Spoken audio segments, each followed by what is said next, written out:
Hello friends, આજે આપણે બનાવશું ફરાળી ભજીયા. જ્યારે કોઈ ઉપવાસ હોય, કોઈ મહેમાન આવી ગયું હોય અથવા તો આપણને ફરાળમાં કંઈ ગરમા ગરમ ખાવાનું મન થાય તો તરત જ બની જાય છે. તો ફરાળી ભજીયા એકદમ ઇન્સ્ટન્ટ જ બની જવાના છે. તો ચાલો રેસીપી જોઈએ. તમે મારી ચેનલને સબસ્ક્રાઇબ કરજો, લાઈક કરજો અને શેર કરજો. તો આપણે સામગ્રી જોઈ લઈશું. તો સાબુદાણાના ભજીયા બનાવવા માટે આપણે આ અડધો કપ સાબુદાણા લીધા છે. 5 કપ આપણે મોરૈયો લીધો છે, સાંબો પણ કહીએ છીએ આપણે એને. આ મીઠું લીધું છે, સિંગદાણા છે, આદુ મરચાં મેં ક્રશ કરી લીધા છે, આ શેકેલા જીરાનો પાવડર છે, આ મરી પાવડર છે અને આ 2 બટેકા છે. તો હવે આપણે રેસીપી સ્ટાર્ટ કરશું. તો પહેલા મિક્સર જારમાં આપણે આ કોરા પીસી લેવાના છે. તો આ સાબુદાણા આપણે લઈ લઈશું અને આ મોરૈયો છે એ પણ આમાં નાખી દઈશું અને સાથે સિંગદાણા પણ બધું ક્રશ કરી લઈશું. તો ત્રણેય વસ્તુને આપણે દરદરી ક્રશ કરી લેવાની છે. તો આપણે મિક્સરમાં આપણું મોરૈયો, સાબુદાણા અને સિંગદાણા ત્રણેય આપણા ક્રશ થઈ ગયા છે. એને આપણે એક બાઉલમાં લઈ લઈશું.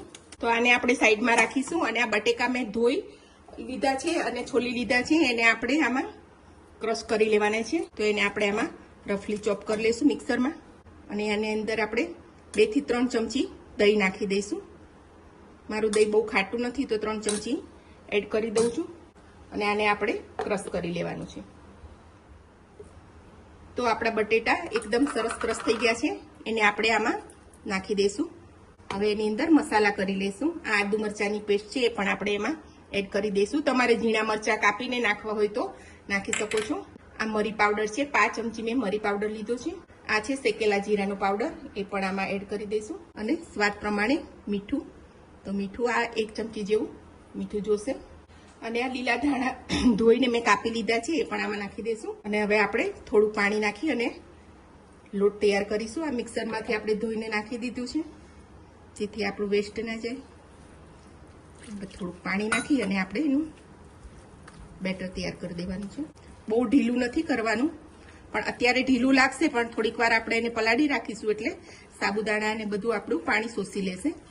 તો આ રીતનું આપણે બેટર તૈયાર કરવાનું છે. તો અત્યારે થોડું ઢીલું લાગે એવું બેટર બનાવવાનું આપણે.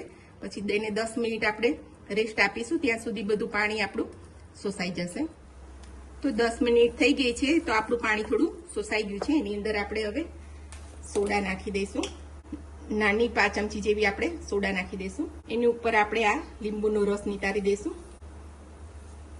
જેથી આપણો સોડા એકદમ ફૂલી જશે અને પછી એકદમ સોફ્ટ બનશે. તો હવે આપણે તેલ ગરમ મૂકી દીધું છે. તો તેલ ગરમ થઈ ગયું છે. એની અંદરથી આપણે 1 ચમચો તેલ લઈ અને આની અંદર બેટરમાં રેડી દઈશું. બધું મિશ્રણ સરસ હલાવી અને આપણે એના ભજીયા પાડી લેવાના છે. તો હવે આપણે ભજીયા પાડી લઈશું. એકવાર તેલ ગરમ થઈ જાય પછી ગેસને ધીમો કરી દેવાનો છે. 2 મિનિટ જેવું થઈ ગયું છે અને આપણા ભજીયા થોડા તળાઈ ગયા છે. થોડા ભજીયા તળાઈ જાય પછી જ જારો નાખવાનો. જો તરત નાખીને આપણે જારો નાખશું તો તૂટી જાય છે ભજીયા, એટલે આપણે પહેલા થોડા તળાઈ જાય પછી જ આપણે જારો નાખીશું. તો હવે આપણા ભજીયા તળાવા લાગ્યા છે. થોડીક વાર થઈ ગઈ છે અને આપણા ભજીયામાં કલર દેખાય છે ગોલ્ડન. તો હવે આપણે કાઢી લઈશું એને. આવો કલર આવે એટલે આપણે ભજીયાનો ઉતારી લેવાના છે. તો હવે આપણા બધા ભજીયા તળાઈ ગયા છે એને આપણે કાઢી લઈશું. તો આ રીતે આપણે બધા ભજીયાને ઉતારી લેવાના છે.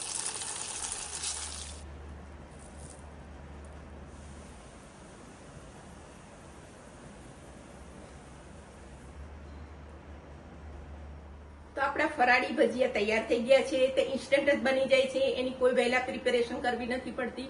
તો આ રેસીપી તમે જરૂરથી ટ્રાય કરજો. મારી ચેનલને સબસ્ક્રાઇબ કરજો, લાઈક કરજો, શેર કરજો.